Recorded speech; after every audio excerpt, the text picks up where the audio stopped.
It's clear and obvious. AJ Dybantsa needs to come to Carolina. This is Tyler Hansbrough, and you're listening to Locked On Tar Heels. You are Locked On Tar Heels, your daily podcast on the UNC Tar Heels. Part of the Locked On Podcast Network, your team every day. Hey there, what's up? It's Tuesday, October 22nd, 2024. Welcome into the Locked On Tar Heels podcast, the only daily North Carolina show out there. I'm your host, Isaac Shade, and you're joining me at the place to get your Tar Heels content every single day. It's all part of the Locked On Podcast Network, your team every day. Thanks so much for making us your first listen or watch. Special shout out to all the everydayers, the Locked On Tar Heels Discord members, and of course, our Locked On Tar Heels insiders. Welcome in. Let's get after it. Today's episode is brought to you by FanDuel. Place your first $5 bet and you'll get started with $200 in bonus bets. Guaranteed. Just visit FanDuel.com to get started. All right, coming up on the show today, we are going to talk some AJ Dybantsa and why I think it's the obvious choice for him to come to Carolina. We're going to talk women's basketball. We haven't gotten into Coach Courtney Banghart and her team as they prepare for the preseason. But before we get to all of that, two other quick things. Number one, I've got to PTI Tony Reale myself from the end of show mess ups. Yesterday, I realized that as soon as I finished recording that I said that JP Tokoto came to Carolina for 2 years and left after his sophomore year. I was wrong. He came for 3 years, left after his junior year. That's Seth Trimble's brother. And so, man, dead wrong on that. Mea culpa, I'm at fault. Always want to own it when I mess up, and clearly I want to now. So thanks to the 8 gajillion of you that pointed it out to me. I appreciate it so much. But also, the other thing, it is Tuesday, and that means it's time for Trivia Tuesday. If you were with us on Friday's show, you'll recall we talked about how long it's been since Duke has won a regular season ACC title, and how at some point the ACC media is going to have to learn their lesson and not keep giving them, voting them first place preseason. Well, part of that is North Carolina often does win championships. So my question today, with Carolina's ACC success and Duke's lack thereof regular season championship-wise, comparatively, they're right up there with Carolina. But here's the question. Since the ACC began in the 1953-54 season, that's a long time ago, how many regular season championships does North Carolina have? And we're including both outright and shared. How many of them does Carolina have since 1953-54? The answer coming up at the end of the show. Stay with us for that. Okay. On Sunday evening, AJ Dybantsa, the consensus number one player in high school, regardless of class, squared off against twins Cameron and Caden Boozer. You might, if you're at all in high school recruiting, you know all three of these names. And even if you're just a Carolina fan, you at least know the last name Boozer because of Cameron and Caden's dad, Carlos, who played at Duke and unfortunately was a stud. And oh, by the way, they just happen to be recent Duke commits, if you were unaware of that. They are class of 25. Cameron is number 2 only because of AJ Dybantsa. And then Caden's in the teens, somewhere in the 17-ish range, something like that. Well, this summer, we were treated to a very special matchup between these three young men, actually in the Peach Jam final, where the Boozer twins, playing for Knight Riders, along with Carolina target, by the way, Caleb Wilson, beat AJ Dybantsa and his team 71-62. In fact, we got the matchup again back in September with the Boozers and their Columbus Explorers team knocking off AJ Dybantsa's Utah Prep team. I say knocking off, slaughtering them 95-72. Well, Sunday night, we got this matchup yet again. This time it came as part of the Border League, which is arguably the biggest high school preseason event out there. It takes place in Vegas. And so we got this game again. This time, AJ Dybantsa gets a little measure of revenge, winning 69-68. They had to hold on at the end of the game. Did Utah Prep? They were up by as much as 16 points in the second half. The Boozers team came back as they do, because all they do is win, and just couldn't get over the hump. Dybantsa hits a floater toward down the last 90 seconds or so to seal the victory. And this was an intriguing matchup on Sunday night for me. By the way, it was on ESPN2. So if you want to go back and watch it, I'm sure it's still streaming. As I said, all I ever see the Boozer twins do is win at everything. So to see them not win was kind of like, whoa, what just happened? Also, to not see them win, and AJ Dybantsa was clearly the best player on the court, not Cam Boozer, was really intriguing to me. Cameron affects the game in this whole multitude of ways that just makes him a winner. But it was Dybantsa that was the dude in this game. And that's with the Boozer twins both having a great game. Cam had 20 points, 10 rebounds. Caden had 17 points, 9 assists. But Dybantsa, he finishes with 28 points, 5 made threes. And that was part of his whole weekend in Border League where he went off. Friday, 18 points, 16 boards, 4 assists. Saturday, 20 points, 12 boards, 5 assists. And so, man, Dybantsa, just have yourself a party. Absolutely. But here's why I want to bring this up. Here's why I want to talk about all of this. College basketball needs more of that matchup. The two best players in the class and, one of their brothers. And because we've already seen it, we've already enjoyed it, we've already been spectacle to, been able to observe this rivalry in action, and I want more of it. Well, as I said, the Boozer twins have committed to Duke. You know what would make this rivalry pop even more? Is if it was part of the biggest rivalry in all of college athletics. So that's why I say it is the clear and obvious choice that AJ Dybantsa should come to North Carolina so that we can all get more of this rivalry. Please make this happen. These games between these guys have already been epic. Why not get more of it? It just makes sense. So AJ Dybantsa, come on down, buddy. Be a Tar Heel. We'd love to have you. But legitimately, how epic would it be to get more of those, but on the college level? And beyond just I would love to see it at Carolina and Duke. College basketball as a whole has had, I don't know if I'd say an identity issue, but we don't have the superstars of Caitlin Clark and Angel Reese. Part of that is the guys just don't often stay around to the level that the ladies do, right? And so you'll get your RJ Davises and Mark Sears and Armando Baycots, but truthfully, they are not the household names that Caitlin Clark is. There's not.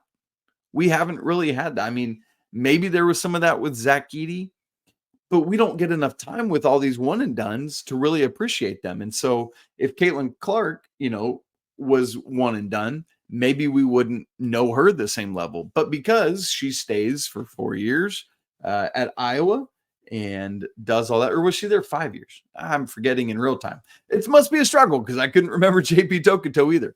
But anyway, for Caitlin, it's we got to know her and appreciate her. If the very best men's basketball players were sticking around longer, the same could be true there.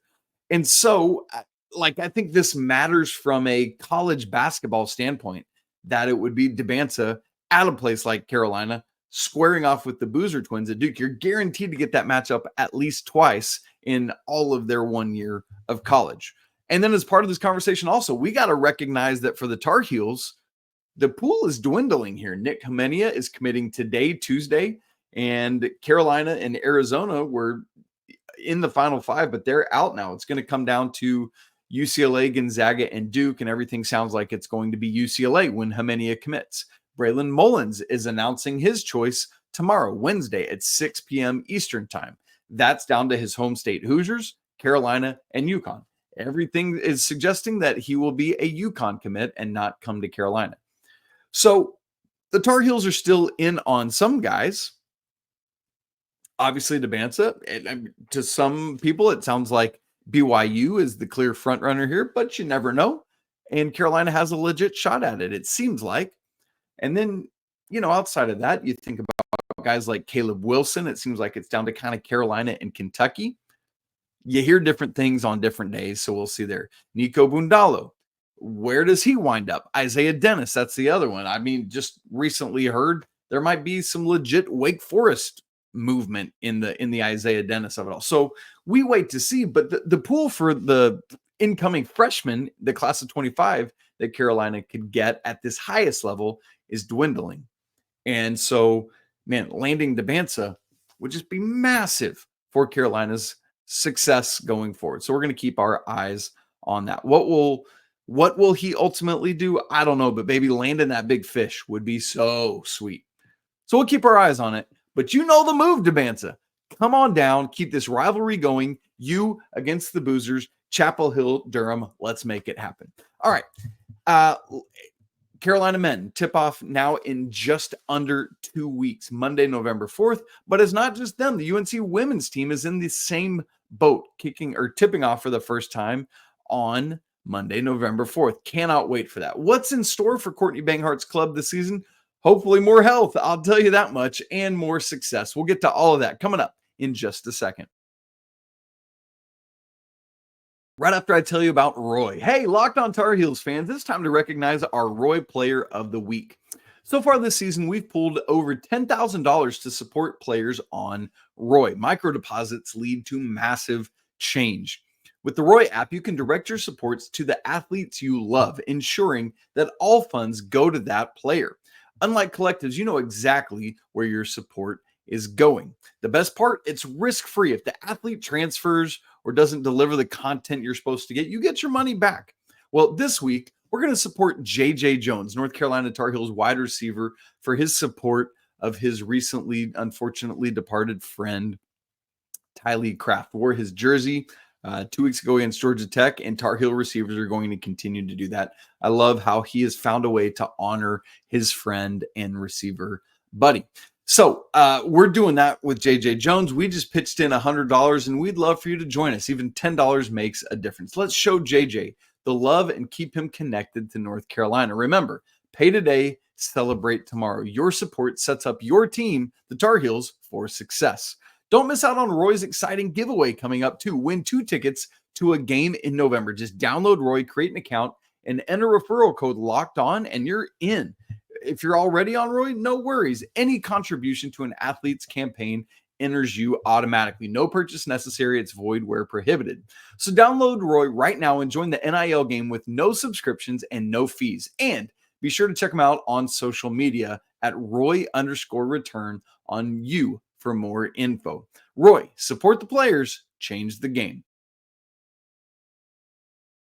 Let's talk Carolina women's hoops, because this thing is coming, and frankly, we haven't done a good job in the preseason of getting you ready. So let's get into that right now. First off, one of the things that excites me the most is that this team is healthy right now, at least according to Coach Banghart. If you recall back to last season, man, the women were just struggling to stay healthy. I felt so bad for them. Felt like every week somebody getting hurt or banged up or lost for the season or whatever it was. And as we enter into this season, sounds like from Coach Banghart, at least what she was talking about at ACC tip-off, that the Tar Heels are in good health and good shape there. Now, as I look at this roster and its health, what excites me about it is there is a strong pool of returning players, 9 returning players, who were at least on the roster last year. Some of them couldn't play because of injury again, but you mix that with 2 incoming transfers and 3 incoming freshmen. And like that feels like just about the right type of mix in this day and age for success. Bringing in some freshmen that you're going to be able to develop, keep as part of the program, and help set the tone, help set culture. That's the word I'm looking for there. And then a couple incoming transfers to help fill needs that you have. So you've got Grace Townsend, a 5th-year player coming over from Richmond. You've got Treyana Crisp, a 3rd-year player, a junior coming over from Arizona State. These 3 freshmen coming in, Lainey Grant, Jordan Zubik, and Blanca Thomas. And so very excited to see each of them in action. But I mean, for Carolina, the big news is you get Alyssa Usby back. And I think that is so massive because of the varied and multi-different skill sets that she possesses as a basketball player and the ability to work on them as she comes back for a 5th year. So give me all of that Alyssa Usby. Preseason All-ACC, really happy for her there. And then you get back a whole bunch of other players. We're going to see Sierra Toomey for the first time, redshirt freshman, who I was, expecting big things from last year, got hurt, wrist injury right before the season. So we didn't get to see her, but we will now for the first time. But you got Maria Gokdane coming back. You got India Navarre coming back. Raina Kelly. Lexi Donarski's back. It's her 5th year of college, 3 years at Iowa State. Now this is her 2nd year at Carolina, bringing all of that great defense and everything else she does. Man, I'm really excited if this group can stay healthy. I think there's a lot of depth. I think there's a lot of possibility that can really come together. And at least, again, according to Coach Banghart, we're expecting to see that great defense that we have had come to expect from the Tar Heels. But on the other end, it's kind of like what we've been talking about with the men. They're looking to open up the paint a lot more, get more spacing on the offensive side of things, and really just attack the rim and get after it. And so with all of these guards, this whole backcourt, it seems to be a lot of possibility there. What about the starters? Well, last year, because of all the injuries, because of just tinkering, having to try other things, Coach Banghart had to use 7 different starting lineup combinations. But the good thing is you get a bunch of that back. 4 of the different combinations played was the starting lineup 5 or more games last year. So you had a lot of just different things, ladies learning to play together. But there were 4 players that started 30 or more games. 3 of those 4 are back. Deja Kelly's the only one that's gone. She transfers out to Oregon. By the way, reminder, Paulina Paris is off to Arizona as well. But you get back Alyssa Utsby. You get back Lexi Donarski. You get back Maria Gokdane. All 3 of those ladies started 30 or more games last season, and you have that.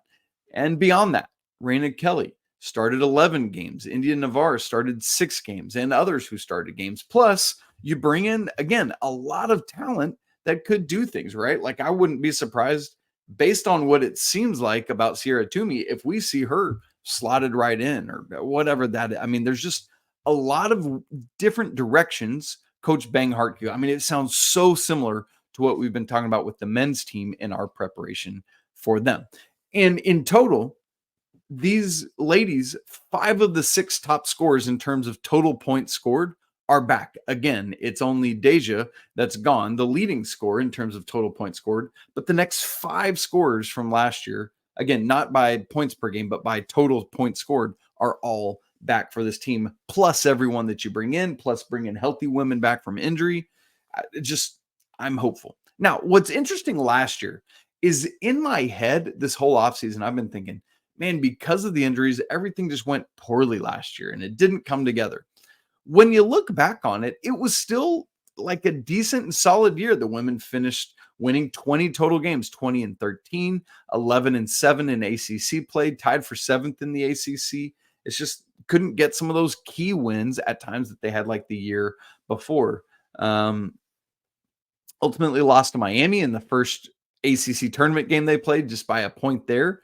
And then, interestingly, as a reminder, in the NCAA tournament, the ladies beat Michigan State, just like the men, in their first game. The men did it in their second game. And then, unfortunately, the ladies fell, but it was to South Carolina, who just the South Carolina of it all in round 2. So it was a solid year, but I think ultimately, because of the injuries, it just was not the year that the ladies were hoping for themselves. And so now you have an opportunity this season, 24-25, to really turn that around and do all the things that you were hoping to do. Will they be able to? I don't know. We're going to look at the schedule and try to figure that out coming up in just a second. Right after I tell you about FanDuel. Hey, NFL fans, you can start the season with a big return on FanDuel, America's #1 sportsbook. So when you get a hunch in the middle of the game, you can check out the latest stats, view live play-by-play, and so much more on the same page where you place your bets. You'll get started with $200 in bonus bets, guaranteed, when you place your first $5 bet. How about some national championship odds for the men's side of things? Duke leads the way at plus 950. There's some of that Cooper Flag love, followed by Houston and Kansas at plus 1,000. UConn at plus 1,100. Alabama plus 1,400. Iowa State plus 1,600. Auburn and Gonzaga at plus 2,000. And then the Tar Heels have fallen some. They are now tied with Arizona at plus 2,500. But the good news, if you believe in the Tar Heels and you think they can do what's possible, man, you get them at a little bit of a discount here. So go get in on that action and so much more at FanDuel. It's America's #1 sports book. We're talking some women's basketball getting ready for their season coming up here in just under 2 weeks, just like the men, starting on Monday, November 4th. The women are ranked 15th in the preseason AP poll. I mean, that's a good nod, right? Like after last year and again, not being up to the standard you wanted to be if you're Courtney Banghart and company, which I think they would say, you feel good about getting this recognition of being 15th in the preseason AP poll. You'd like to win a bunch and you'd like to move up, but that's the start. That's a great start. Remember, the men are 9th, so it's not all that far apart. There are 6 total ACC teams that are ranked. Notre Dame is the highest ranked at 6, or the best ranked, I guess is more precise to say there. NC State next at 9th. Duke 11th, Carolina 15, Louisville 17, and Florida State 19th. So those are your 6 ACC teams. So nobody in the top 5, but nobody in the 20s either. Everyone from 6 to 19. So a lot of really strong, if not viewed yet as elite teams on the women's side in the ACC. So there you go. For the women, as we start to look at the ACC preseason poll, it's funny. Carolina is the 4th highest ranked ACC team in the national AP poll, but they are projected 6th in the preseason ACC media poll. So that's kind of weird and whatever, but there you go. So Notre Dame, number 1, NC State 2, Duke 3. That was the order of the AP poll, but then it would be Carolina, but it was voted differently. Here we get Louisville, then FSU, then Carolina, Stanford, Miami, UVA, Georgia Tech round out the top 10. So look, ultimately it doesn't matter. You got to go out and win the games, but that's where things stand. Carolina picked 6th in the preseason ACC poll. Now, I mentioned in the last segment that things didn't feel like they went as well. And yet, here's what's interesting from last year. The Tar Heels finished 11-7 in ACC play. The year before, 2022-23, when things felt like a good bit better, exact same ACC record, 11-7. Did finish slightly better overall, 22-11, as opposed to 20-13. And the year before, 21-22 season, was the best of the Courtney Banghart era record-wise, 25-7 overall, 13-5 in ACC play, and 3rd place. Last 6th place 2 seasons ago in ACC, and then 7th last year. So kind of going in the wrong direction. This is the year to turn that around. And I really, truly believe that they will. And I want to say this as kindly and as positively as I can. I think this is going to be the best cohesive unit that the Tar Heels have had in recent years. I have heard them talk a lot about chemistry, a lot about coming together, doing things together, watching shows together, eating together. And it just feels like that's going to put them in a really good spot to have a lot of really good success. To do so, they've got a really interesting schedule ahead of them. That schedule, as we said, I'm not going to go through everything, but it does kick off again on Monday, November 4th against Charleston Southern at home in Chapel Hill. That game tips off at noon Eastern, so make sure you're ready for that. It'll be on ACC Network Extra. But what I want to go through is like the kind of the key games of the non-conference schedule. Unlike the men, the women still play 18 conference games, which I would love for the men to go back to if we're being honest. But that means you get 13 non-conference games for the ladies. The key ones, there are 6 of them. So 6 of the 13 are what I think kind of the highlight games. 3rd game of the season, Friday, November 15th in Greensboro. Carolina's playing number 2 UConn. You might remember they played up that direction last year, and now it's, again, not a home and home, but kind of a neutral home and home-ish situation. And so the ladies hosting UConn Friday, November 15th again. I said 3rd. That's the 4th game of the season. Charleston Southern, UNCW, North Carolina A&T, and then UConn. So that's the first 4 games of the season. Following the UConn game, Carolina goes to battle for Atlantis, which is always a fun field. That's Wednesday. No, theirs is different. I'm sorry. That's the men is Wednesday, Thursday, Friday of Thanksgiving week. For the women, it's the Saturday, Sunday, Monday leading into Thanksgiving week. So, like the men are at Maui Monday, Tuesday, Wednesday. That Monday overlaps with the last game for the women. So on Saturday, November 23rd, they will play Ball State. And then following that, they will either play Texas A&M or Villanova. And then for the final game, it'll either be Baylor, Southern Miss, Indiana, or Columbia. Baylor ranked 12th, Indiana ranked 25th. So you'd love to play one of those two schools so you can continue to get good strength of schedule numbers, get good net numbers, all of that stuff. The other two non-conference games that really stand out are the ACC SEC Challenge game and the Jumpman Invitational. So the ACC SEC Challenge will be Thursday, December 5th. Carolina hosting number 22, Kentucky. Always love when Carolina and Kentucky play, whether on the men's or women's side. And then Jumpman Invitational, just like the men are playing Florida, as will the women. That one's on Wednesday, December 18th. And so, a nice schedule for the ladies to test themselves, but it's not like overwhelmingly undoable. Obviously, the UConn game, and that's a big challenge, but you get them on your home turf, which is going to be a theme here in just a second of ACC play. And then you've got some winnable games in Atlantis. I really think you've got another winnable game at home against Kentucky. You get Florida and Jumpman in Charlotte, right? So like your toughest games, you feel pretty good about in non-con play. But as we get into ACC play, kind of some of the same is true. And I'll say what I mean here in just a minute. The first thing, though, that stands out to me about the ACC part of the schedule is Carolina does not close the regular season with Duke.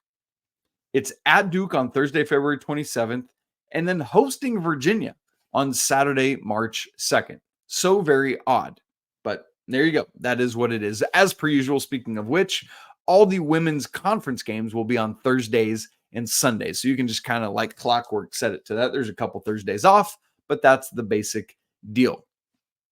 In ACC play, Carolina will play 6 games against a team that's ranked preseason. Some of them obviously doubling up. But here is the good thing. Just like in non-conference play, they do play Notre Dame and NC State, who are the two highest ranked ACC teams. But both of those games are at home.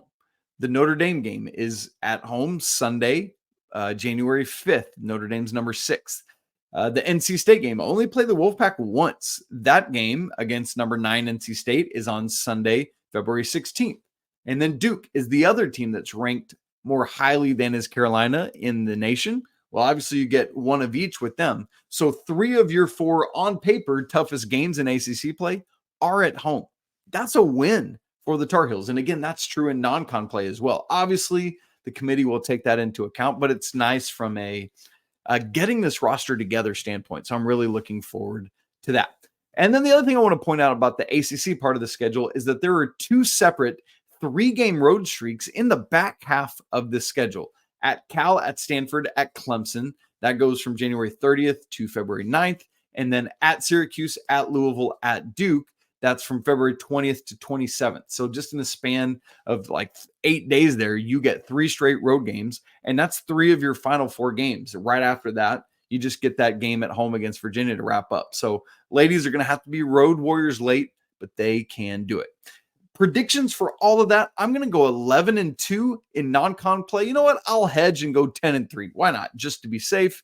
And then ACC play, I'm going to go best record of the Courtney Banghart era, which had previously been 13-5. I'm going to go 14-4 in ACC play. That might be a little bit lofty, but again, because you get some of these hardest games in Carmichael, you should win a couple of those. And so give me 24-7 overall for the regular season for the ladies. All right, let's wrap up the show with Trivia Tuesday. And again, this is pertinent to thinking about where these teams are picked in the ACC preseason poll. Again, since the ACC began in 1953, 1954, that's 71 total seasons, how many regular season championships does Carolina have, either outright or shared? You ready? I'm going to give you 2 more seconds. 2, 1, The answer is 33 regular season championships in the ACC for Carolina.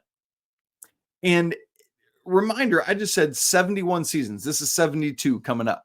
That means Carolina has won or shared the regular season in 33 of 71 seasons. That's 46.5% of every ACC season ever. Carolina has been at the top of the ledger. And it's not, just sheer dominance like UNC women's soccer has been for decades. But in a league that is wildly competitive at the top of college basketball, always, man, that's great numbers. In fact, as you look at the other teams, Carolina, 33, as a reminder.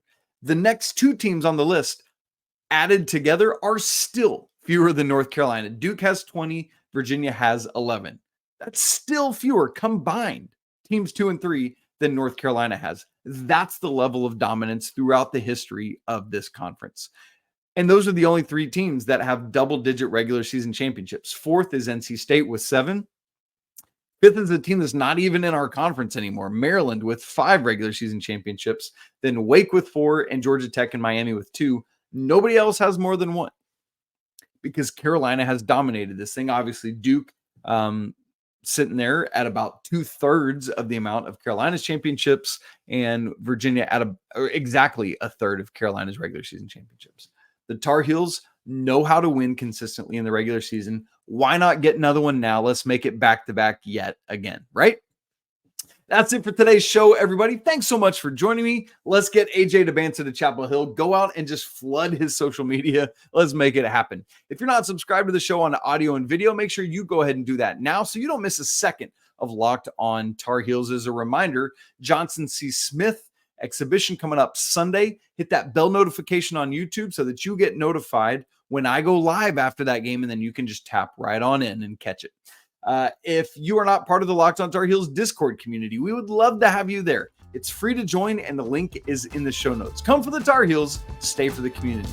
And then if you want to go even deeper with this show, you can join the Locked On Tar Heels Insiders, where you get to text with me one-on-one and get access to all of my stats and charts and data and so forth and so on. You get a 2-week free trial, and it's just $5 a month after that. It really is a great way to help support the show. Dive on into that. The link for that is also in the show notes. All right, gang, you know the deal. It's always a great day to be a Tar Heel. We'll be right back with you tomorrow, but until then, peace.